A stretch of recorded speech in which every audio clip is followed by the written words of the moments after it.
समझदार बकरी। बहुत समय पहले एक जंगल में एक मगड़ू नाम का भेड़िया रहता था। वह काफी दिनों से जंगल में पानी तलाश रहा था। पानी ना मिलने से उसकी हालत बिगड़ती जा रही थी। न जाने मुझे कब पानी मिलेगा और कितना चलना पड़ेगा। अब भी अगर पानी ना मिला तो मैं पक्का मर जाऊंगा। हे भगवान, कुछ मदद करो। थोड़ी देर में आगे चलकर उसे एक कुआं दिखाई देता है। कुआं देख मगड़ू बहुत खुश हो जाता है। वह पूरे जोश के साथ कुएं के पास पहुंचता है और उसमें छलांग लगा देता है। मगड़ू को पानी के साथ साथ एक बकरी भी दिखाई देती है। मगड़ू अब और भी ज्यादा खुश हो जाता है। अरे वाह, मुझे तो पानी के साथ साथ खाना भी मिल गया। बकरी मगड़ू को देखकर डर जाती है। वह सोचने लगती है कहीं भेड़िया उसे मारकर खा न जाए। मगड़ू पानी पीने लगता है। आहा, कितना मीठा पानी है, मजा आ गया। मगड़ू पानी पीकर बहुत खुश हो जाता है। जब वह पानी पीने के बाद कुएं को ध्यान से देखता है तो वह चिंता में पड़ जाता है। कुआं बहुत ज्यादा गहरा था। हे भगवान, मैंने ये क्या किया? मैंने तो सोचा ही नहीं कि कुएं से बाहर कैसे निकलूंगा। मगड़ू कुएं से निकलने के लिए छलांग लगाता है, मगर कुछ फायदा नहीं होता। थक हार कर वह डरी और सहमी हुई बकरी को देखता है और सोचता है, अरे मैं तो भूल ही गया, पहले इस बकरी को खा लेता हूँ। कुएं से बाहर निकलने की तरकीब तो बाद में भी सोच लूंगा। बकरी अपनी जान बचाने के लिए भेड़िए से कहती है, भेड़िए भैया, क्या तुम मुझे खाने वाले हो? और नहीं तो क्या, कोई बेवकूफ ही तुम्हारे ऐसे स्वादिष्ट भोजन को छोड़ेगा। वो तो ठीक है, मगर मेरे पास इस कुएं से निकलने के लिए एक तरकीब भी है। भेड़िए भाई, मैं तुम्हारी मदद करना चाहती हूँ, सच में।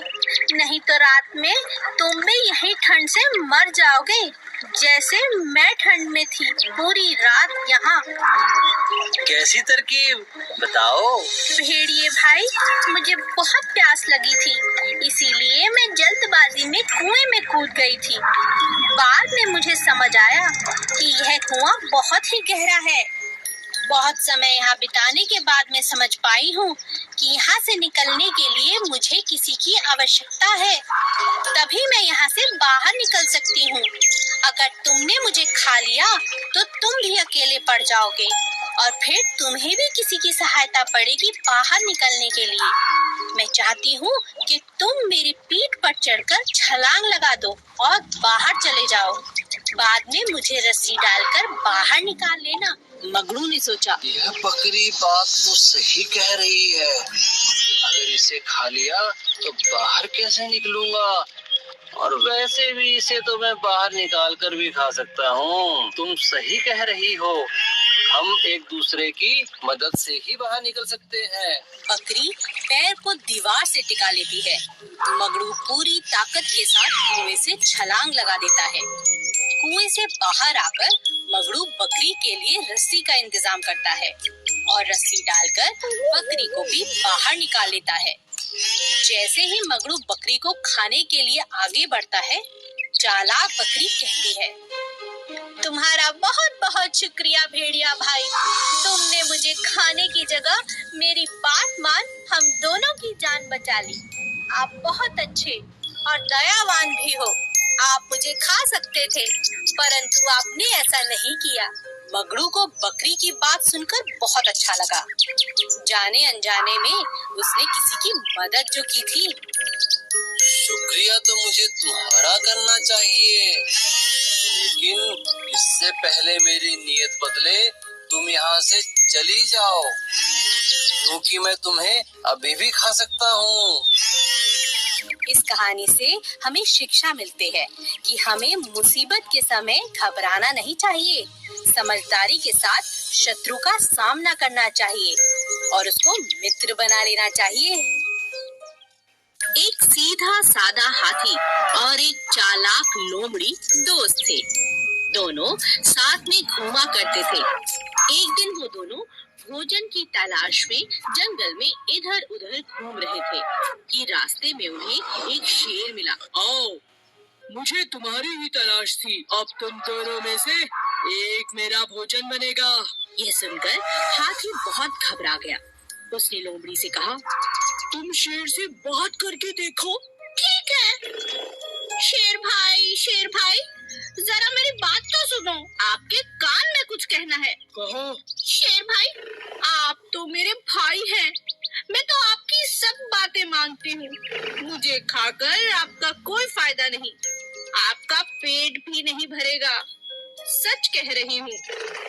इसीलिए एक आपको उपाय बताती हूँ। आपको हाथी को ही खाना पड़ेगा, तभी जाके आपका पेट भरेगा। इतना बड़ा हाथी खाने के बाद 2-4 दिन मजे से आप सो सकते हैं, आराम कर सकते हैं। नहीं तो मुझे खा के कल तक फिर भूख लग जाएगी। पर वो कैसे हो सकता है? मैं तुम दोनों को खाऊंगा। अरे नहीं, आप मेरी बात मानो। आपको बस मेरे साथ मिलकर हाथी को गड्ढे में गिराना होगा। फिर दोनों ने मिलकर हाथी को गड्ढे में गिरा दिया। अब शेर खुश था कि उसका शिकार कब्जे में है।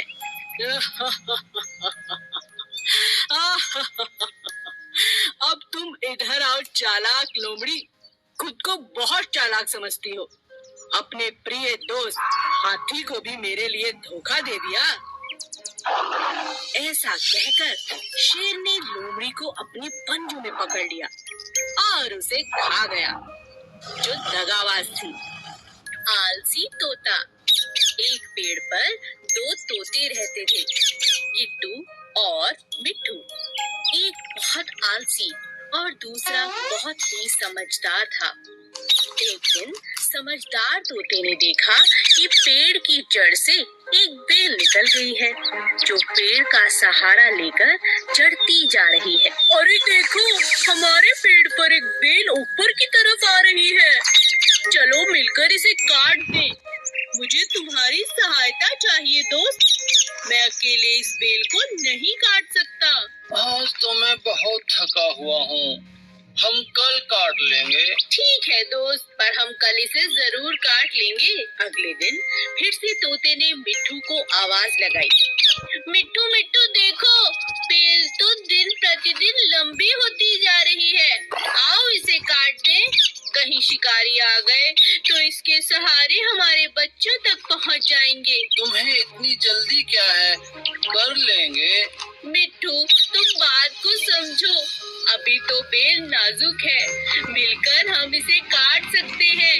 अगर ये सख्त हो गई तो इसे काटना बहुत मुश्किल होगा। ऐसा करते करते कई दिन निकल गए और बेल पक्की हो गई। तोता रोज मिट्ठू को आवाज लगाता, लेकिन मिट्ठू कोई न कोई बहाना बनाकर टाल देता। किट्टू तोता अपने बच्चों को लेकर दूसरे एक ऊंचे पेड़ पर जाने को मजबूर हो गया, क्योंकि उसे पता था कि मजबूत बेल के सहारे कभी भी शिकारी आकर उसके बच्चे ले जा सकते हैं।